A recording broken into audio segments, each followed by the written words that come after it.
Nos encontramos una vez más para la lección divina. Hoy vamos a tomar el capítulo 34 del libro de Job. Esta lección divina la titulamos Fracaso de los tres sabios.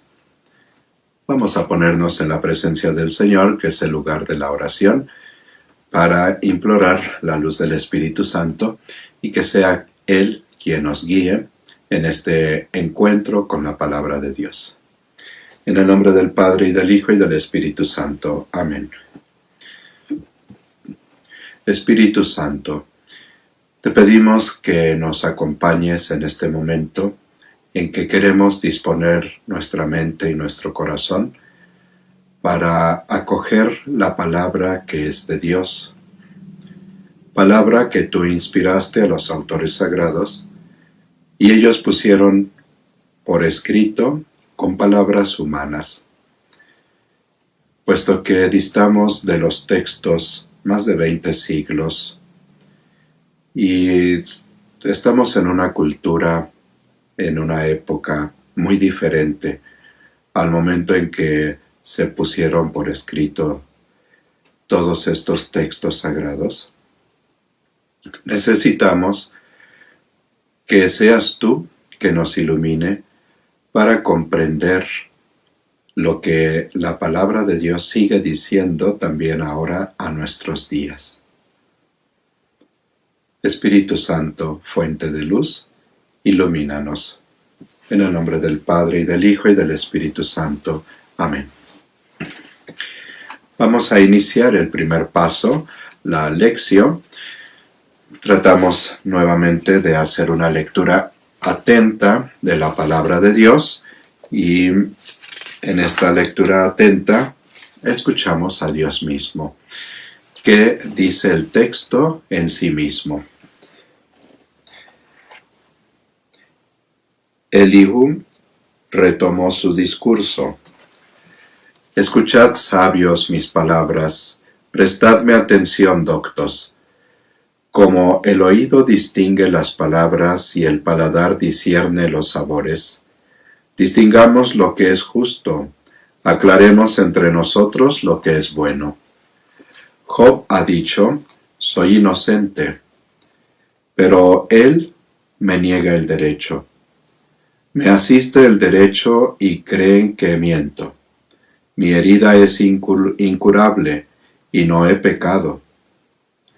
¿Hay algún hombre como Job que bebe el sarcasmo como agua, que se hace acompañar de malhechores y anda con gente malvada? ¿No dice, al hombre no aprovecha estar a buenas con Elohim? Escuchadme, pues, sensatos, lejos de él la maldad, la injusticia de Shaddai. Paga al hombre según sus obras, trata a cada cual según su conducta. Está claro que él no obra mal, que Shaddai no tuerce el derecho. ¿Quién le confió el cuidado de la tierra? ¿Quién le encargó de todo el universo? Si solo prestase atención a sí mismo, si centrase en sí su espíritu y su aliento, los seres vivos juntos morirían, el hombre al polvo volvería. Si sabes comprender, escucha esto, presta atención a mis palabras. ¿Podrá gobernar quien odia el derecho?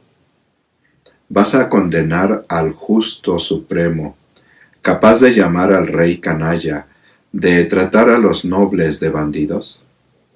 No es parcial con los príncipes, ni favorece al grande contra el débil, pues todos son hechura de sus manos. Él vigila el camino del hombre, se da cuenta de todos sus pasos. No hay sombras ni espesa tiniebla que puedan ocultar a los malhechores. Mueren de repente en plena noche, esa gente se agita y desaparece. El tirano es depuesto sin esfuerzo. No asigna un plazo al hombre para comparecer a juicio ante él.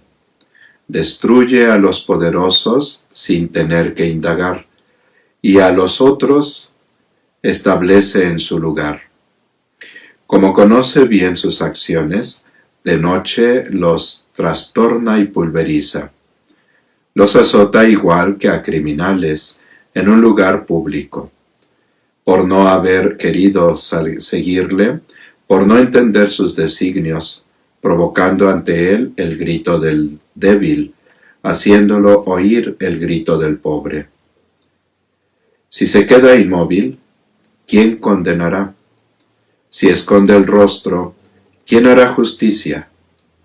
Pero él vela a la vez sobre países y hombres, para evitar que reine el impío, que la gente caiga en sus redes. Si alguien dice a él, soy culpable, no pecaré, lo que no veo, házmelo saber, si he obrado mal, no recaeré. Debería retribuir según su criterio cuando tú rechazas el suyo. Ya que quieres decidir que no yo, di todo lo que sabes. Pero la gente sensata me dirá lo mismo que los sabios que me escuchen. No habla Job con sensatez, no son juiciosas sus palabras. Que sea probado a fondo, pues responde igual que un malvado. Insiste en su pecado, prodiga entre nosotros su rebeldía, multiplica sus palabras contra él. Palabra de Dios.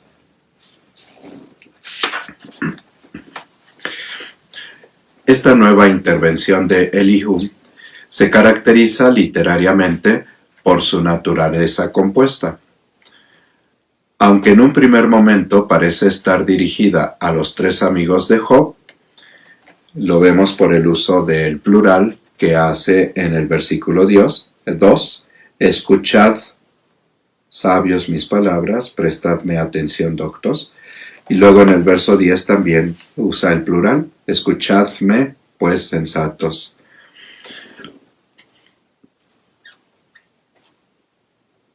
Los versículos 16 al 17, a pesar pues de que parece que se está dirigiendo a los tres amigos de Job, estos versículos 16 y 17 apuntan a un destinatario singular, probablemente Job. Si sabes comprender, escucha esto, presta atención a mis palabras. Está hablando en segunda persona singular.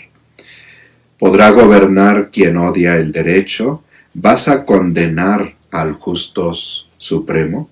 Entonces está hablando en segunda persona singular. Lo mismo el verso 33. No habla Job con sensatez, no son juiciosas sus palabras. Entonces parece que aquí cambia el discurso y en vez de dirigirse a los tres amigos, se dirige a una sola persona y probablemente sea Job. En consecuencia, cabe pensar que los versos 16 hasta el 37 estarían dirigidos a Job. Por otra parte, también hay certeza de que los sabios, de los que se habla en el verso 2a, escuchad sabios, los doctos, ahí en el 2b, prestadme atención, doctos, y sensatos, del verso 10a, escuchadme pues sensatos, deben ser identificados. Tampoco está la certeza de que sabios, doctos y sensatos deben ser identificados con los tres amigos de Job, con Elifaz, Bildad y Zofar. El lector puede estar ante una terminología convencional, típica de las escuelas de sabiduría, o sea, hablar de manera como genérica.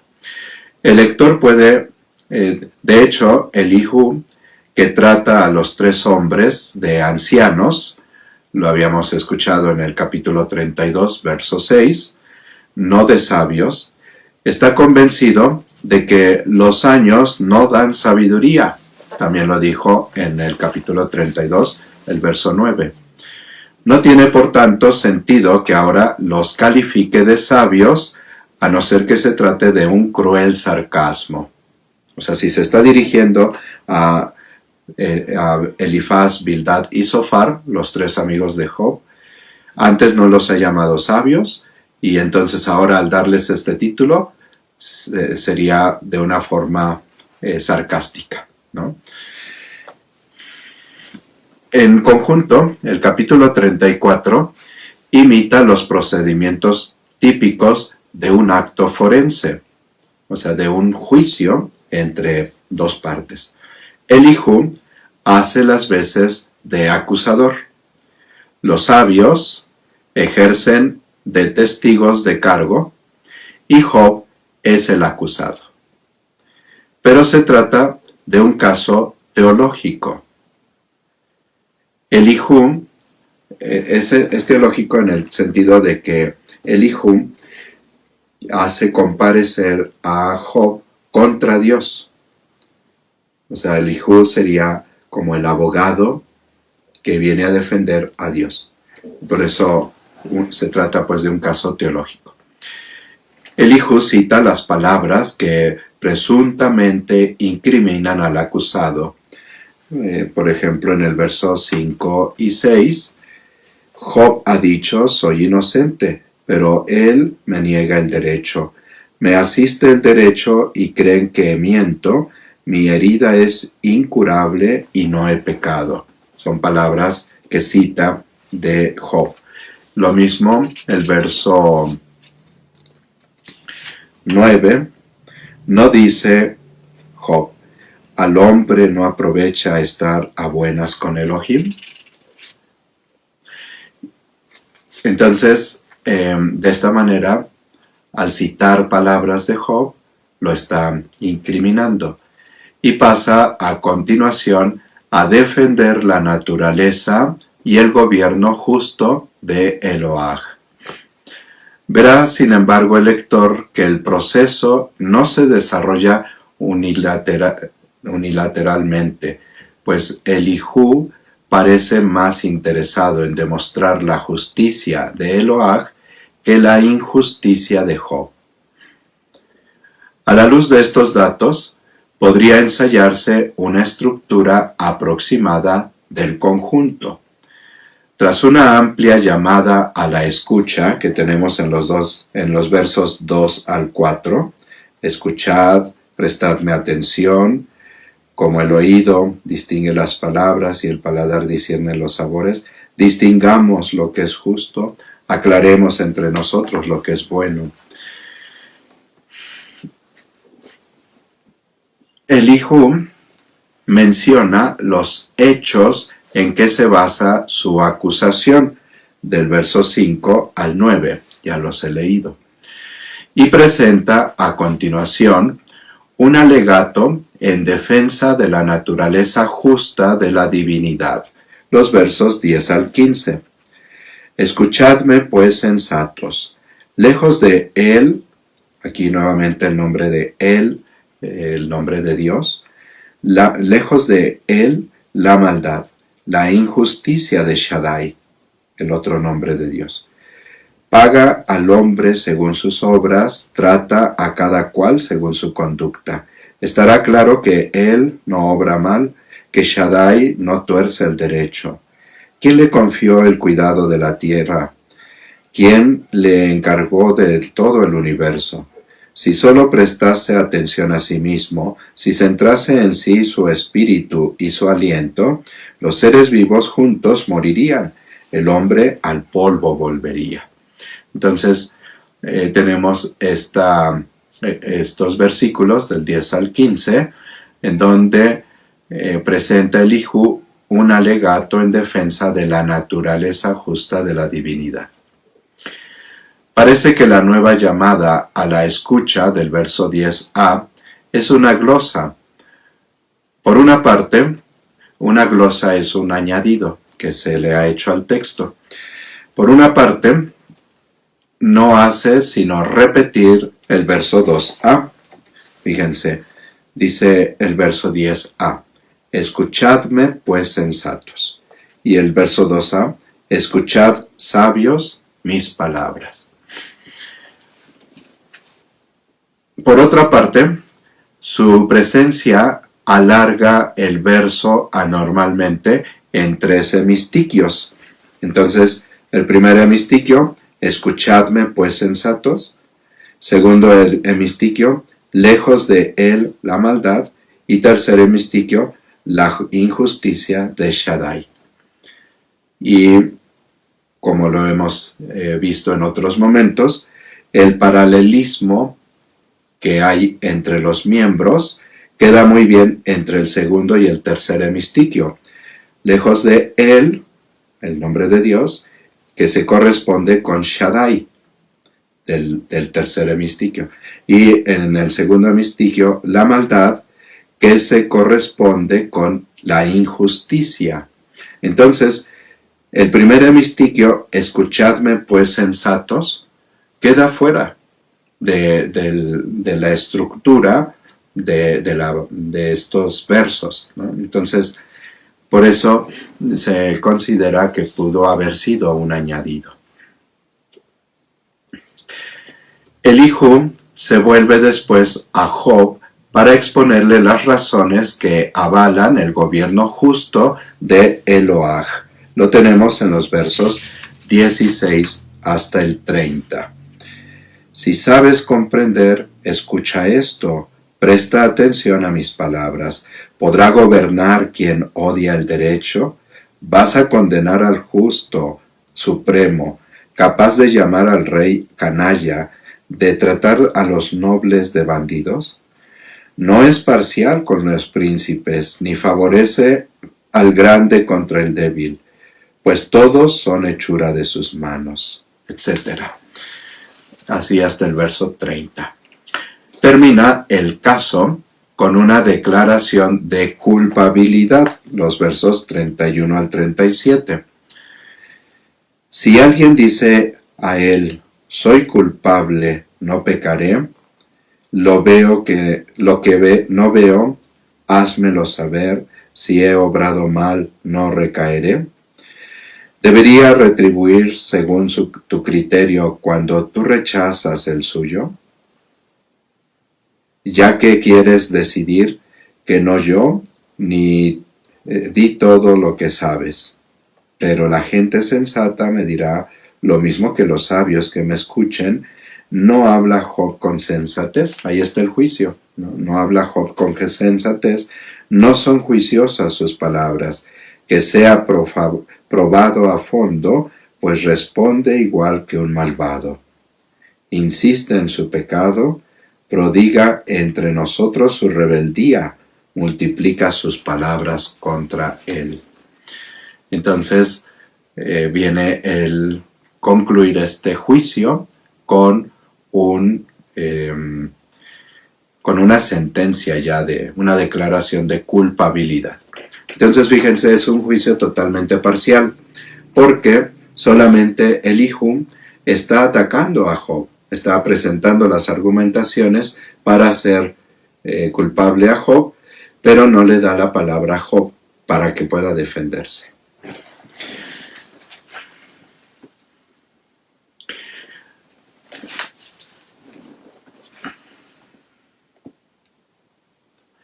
Visto lo anterior, es evidente que Elihu no aporta nada novedoso a la batería de argumentos que manejaron Elifaz, Bildad y Zofar a lo largo de su diálogo con Job.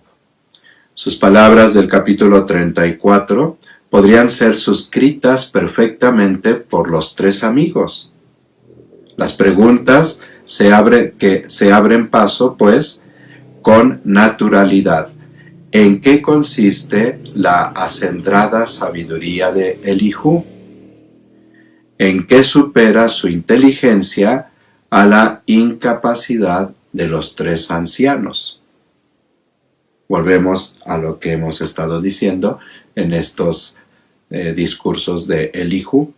No está diciendo nada nuevo, no hay algo que enriquezca lo que ya se había presentado anteriormente.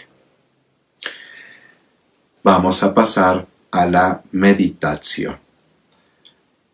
¿Qué nos dice ahora el texto que hemos leído?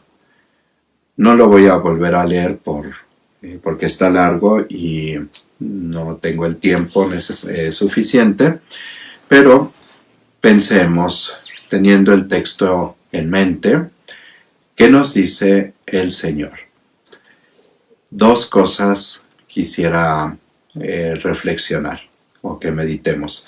La primera, cómo el juicio que convoca Elihu, al que convoca Elihu a Job, es un juicio totalmente parcial, un juicio injusto, porque no le está dando oportunidad de presentar sus argumentos. Podríamos decir, pues es que ya los conocemos por todo lo que Job ha dicho antes. Incluso las palabras que menciona Elihu de Job podría ser como la defensa que Job presenta a su propio juicio. Sin embargo, es un juicio muy parcial. En la justicia israelita tenía que haber dos testigos. Si concordaban los dos testigos con el que estaba acusando, ya era el testimonio de 3, y entonces el juez podía dictar sentencia. Si no concordaban el testigo de los dos testigos y solamente quedaran el acusador y un testigo que concordaban, y uno de los testigos no concordaba, más si se ponía a favor del acusado, entonces pues no hay equidad en el juicio, ¿no? Y se tendría que presentar nuevos argumentos y nuevos testigos incluso. Aquí Elihu no está presentando testigos, no le deja hablar a Job, no presenta testigos, da una sentencia sin esperar a que el juez sea quien dicte la sentencia. Un juicio totalmente injusto. Este mismo procedimiento lo vamos a encontrar después con Jesús de Nazaret. También Jesús sufre un juicio totalmente injusto. Lo acusan y no le dan oportunidad de que él hable. Incluso Jesús prefiere guardar silencio porque al momento de hablar descubre la mentira de los que lo están acusando y entonces se revierte el juicio contra los que lo están acusando. Y Jesús no vino a condenar, sino a perdonar. Es injusto el juicio porque lo hacen en un momento en que no era propio que el Sanedrín se congregara en la madrugada. Tenía que ser un juicio o una reunión a plena luz del día. Y es injusto porque los testigos que presentan son testigos amañados, testigos que les dijeron qué tenían que decir. Y dice el evangelista que aún entre los testigos no concordaba su testimonio. Y entonces, a pesar de que no concuerda el testimonio, de todos modos lo juzgan y lo condenan como culpable. ¿Qué nos dice esto, esta palabra de Dios a nosotros? En muchos momentos hemos caído en juicios totalmente parciales, sin dar la oportunidad al otro de que se defienda, sin que los testigos comparezcan y concuerden en su testimonio, o comprando testigos falsos que acusen a quien queremos condenar. Sino precisamente en ese esquema y en las personas como tal, si en nuestro procedimiento hemos hecho juicios injustos, debemos reconocerlo. Hemos condenado a personas que nosotros suponemos que son culpables o que nosotros queremos hacer culpables. A veces hemos condenado a personas que sabemos que son inocentes, pero para justificarme, porque yo soy el culpable, echo la culpa al inocente y lo condeno. Lo desacredito ante los demás, lo denigro. Nuestro modo de proceder, reconozcamos, en muchos momentos ha sido totalmente injusto. Lo segundo y quiero invitarlos a meditar con esta palabra de Dios, es precisamente la actitud de silencio de Job, que anticipa el silencio de Jesucristo. Job, al guardar silencio, asume la culpa, no porque sea culpable, sino para no hacer culpable a quien lo está culpando falsamente. Job, recuerden, lo ha presentado Dios como un hombre justo, un hombre temeroso de Dios y que se aparta del mal.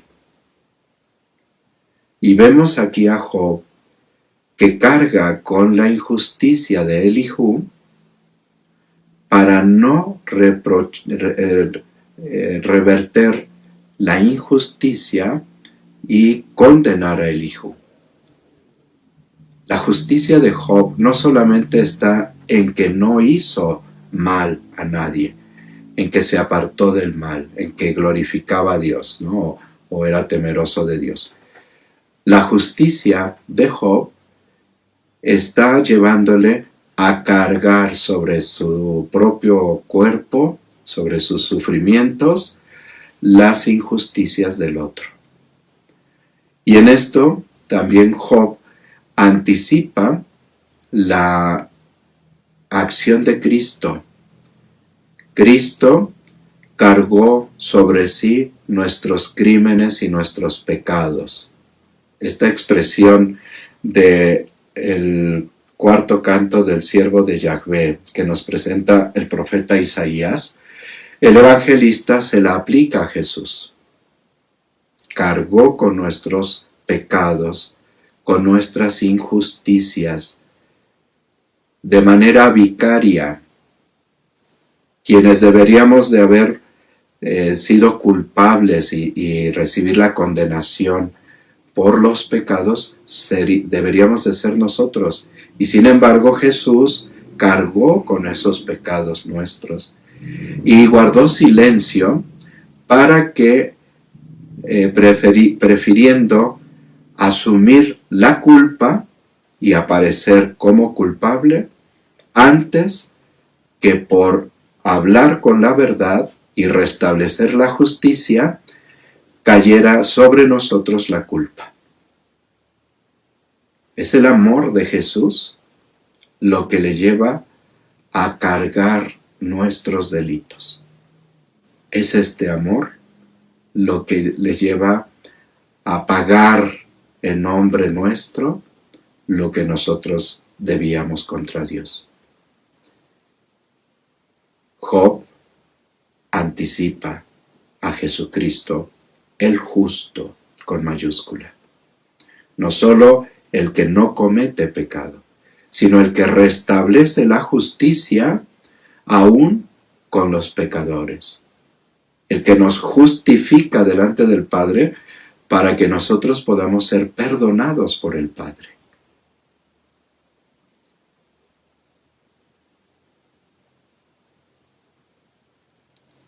Con esta comprensión del texto, esto que nos dice a nosotros hoy el texto, vamos a pasar a la oración. Vamos a hablarle a Dios con este mismo texto. Recordemos que la oración puede ser de petición intercesión, agradecimiento, alabanza. Y es la primera manera como se manifiesta que la palabra de Dios que estamos acogiendo nos empieza a transformar.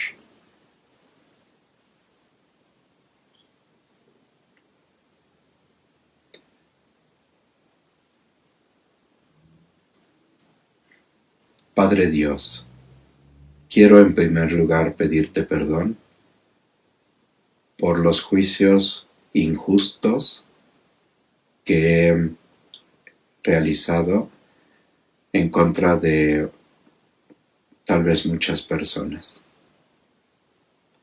Juicios que se han quedado en mi mente, en mi pensamiento. Juicios que se han quedado solamente en la relación exclusiva con esas personas o esa persona. Y juicios en donde otros han sido testigos de la injusticia que yo he cometido. Perdóname, Señor, y hazme ser justo. Enséñame a caminar por la justicia. Que en todo momento defienda el derecho del otro y no le esté condenando. Señor Jesús, hermano, tú has querido entregar tu vida por mí, en lugar mío. Desde la cruz y en el silencio que has guardado, me gritas cuánto me amas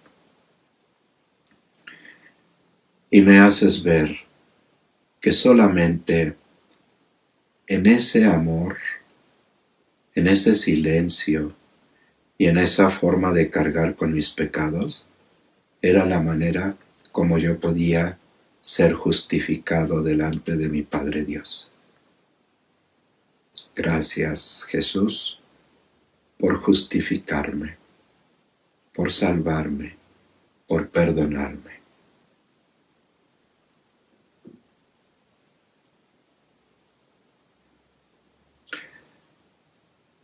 Ahora quiero también unirme contigo en la cruz, guardar silencio y cargar el pecado de quienes en algún momento me lleguen a juzgar y a condenar.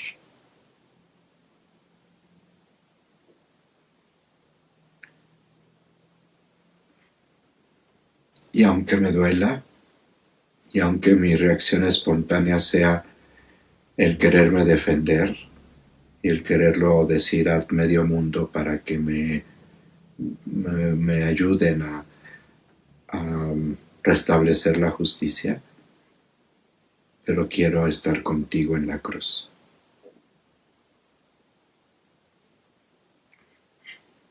Prefiero este camino que sí lleva a la paz, que sí lleva a restablecer la justicia y que sí justifica al culpable delante de Dios.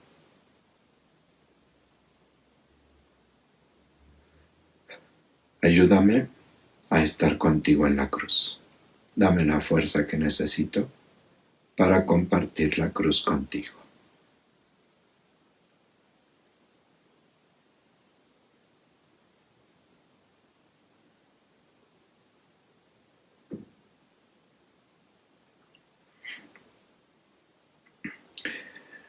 Vamos a pasar a la contemplación.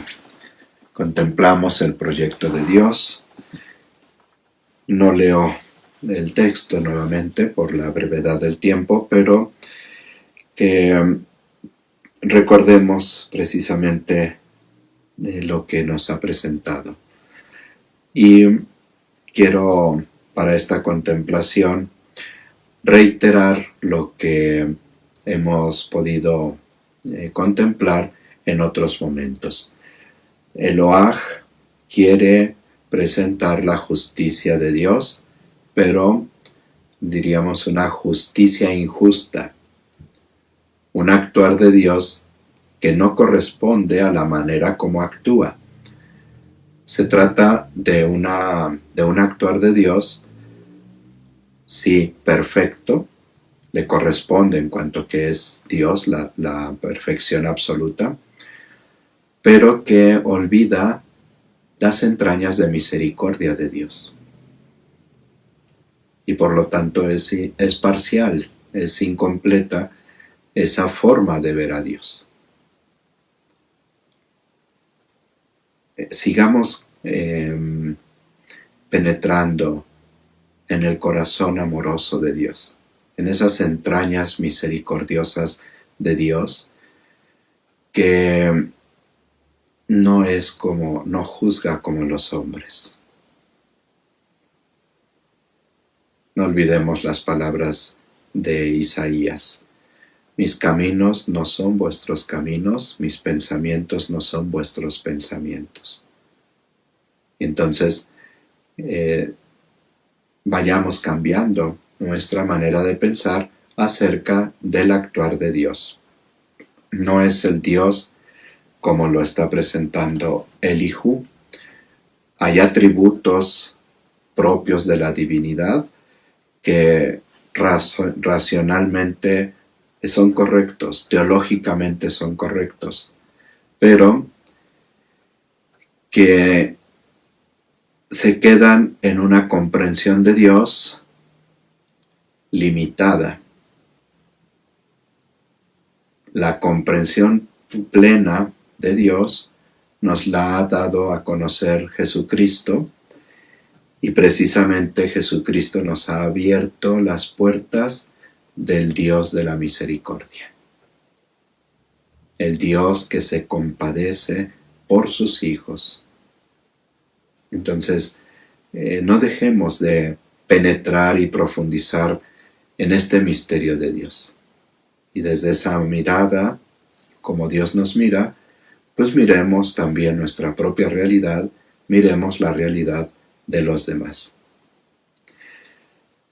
Lo segundo, volviendo al proceso judicial que nos está presentando el libro de Job, no lo voy a desarrollar completamente porque voy a ir dejando para los siguientes capítulos el desarrollo de lo que es este esquema de juicio. Completo un poco lo que ya he dicho en la meditación y también un poco en la oración. Un juicio contencioso tiene pues las dos partes, el acusador y el acusado. El acusador se presenta frente a un juez y presenta la acusación contra el acusado. El acusado tiene derecho a defenderse y va a presentar al juez también sus argumentos. Ambos tienen derecho a sus testigos para que el juez, una vez que ha escuchado todas las partes, entonces pueda dictar la sentencia, sea condenatoria para el acusado o absolutoria. Este juicio contencioso en el Antiguo Testamento se puso en crisis y se abrió a un esquema que nos presentan los profetas y que nos presenta también el libro de Job, que le llamamos RIP pattern. O sea, un esquema en donde el que acusa y el acusado están frente al juez. Y entonces, este esquema que nos presenta la Sagrada Escritura va a identificar al juez y al acusador más bien en algún momento el juez se va a identificar con el acusado. El acusador será el hombre que acusa a Dios, es el caso de Job, y el juez será se identificará con el acusado, que es Dios. En otros momentos será Dios quien llame a pleito a su pueblo. El acusado es el pueblo de Dios y Dios es el acusador, pero siendo juez va a coincidir en la misma situación, en donde Dios va a buscar restablecer la justicia, no condenando al pecador, sino justificándolo. Cuando Job, por ejemplo, el hombre, llama a juicio a Dios y lo quiere hacer culpable, Dios va a guardar silencio y va a llegar el momento en que hará ver a Job que él es inocente. Y Job asumirá su culpa al haber acusado a Dios de injusto, pero no para castigar a Job, sino para rescatarlo. En el otro caso, cuando Dios es el que llama a juicio, va a llamar a juicio, pero no para condenar al hombre, a su pueblo, sino para salvarlo. En todo momento, la lógica de Dios rompe completamente con nuestra lógica. Los pensamientos de Dios no son nuestros pensamientos y los caminos de Dios no son nuestros caminos.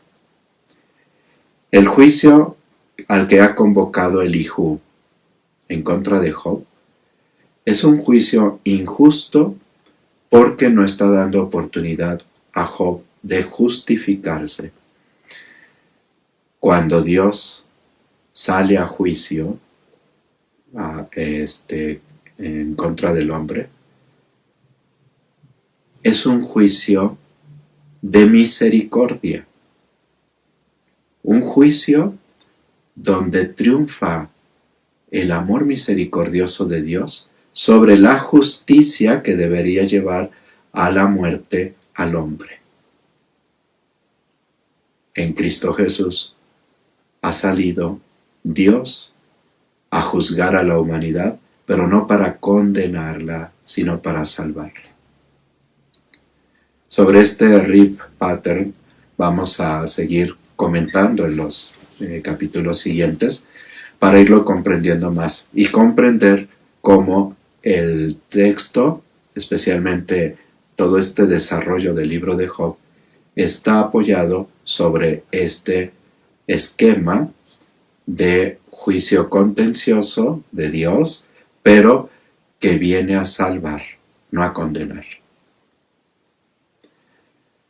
Frente a esta mirada de Dios ante nuestra realidad, ahora, ¿qué este compromiso queremos asumir? Pasamos a la acción y entonces nos preguntamos, ¿cómo puedo expresar mi conversión frente a este proyecto de Dios, ¿no? Sobre todo frente a este amor que Dios nos muestra en su Hijo Jesucristo y este amor que nos da al no condenarnos, sino al perdonarnos. Yo quiero tomar el compromiso de acogerme siempre a la misericordia de Dios. Si en algún momento me pesan mis pecados y puedo tener miedo al juicio de Dios, quiero acogerme confiadamente a la misericordia de Dios. Pedirle que me perdone reconciliarme con Él en su Hijo Jesucristo, en el sacramento de la confesión, y estar encontrándome siempre con el Dios de la misericordia. Y en esa misericordia, tratar también a mis hermanos con misericordia. Formula tú también tu compromiso. Si te conviene, escríbelo para que pues, lo tengas presente y la palabra de Dios que hemos meditado y contemplado la podamos llevar a la práctica. Estemos viviendo de veras una transformación por este encuentro con la palabra de Dios. Vamos a concluir la lección divina dando gracias a Dios por acompañarnos, por llevarnos Él mismo de la mano en esta lección divina. En el nombre del Padre, y del Hijo, y del Espíritu Santo. Amén. Una vez más, Padre bueno, agradecemos que has estado con nosotros, que nos has dado la luz de tu Espíritu Santo para que nos ayude a comprender las Escrituras Sagradas. Gracias porque en tu Hijo Jesucristo nos has mostrado tu rostro misericordioso. Todo tu poder lo concentras en tu misericordia. Gracias, Señor.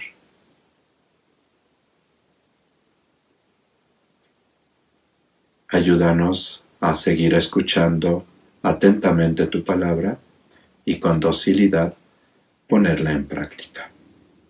Te lo pedimos, Padre, a ti que vives y reinas por los siglos de los siglos. Amén. En el nombre del Padre, y del Hijo, y del Espíritu Santo. Amén. Pues nos vemos en la próxima lección divina.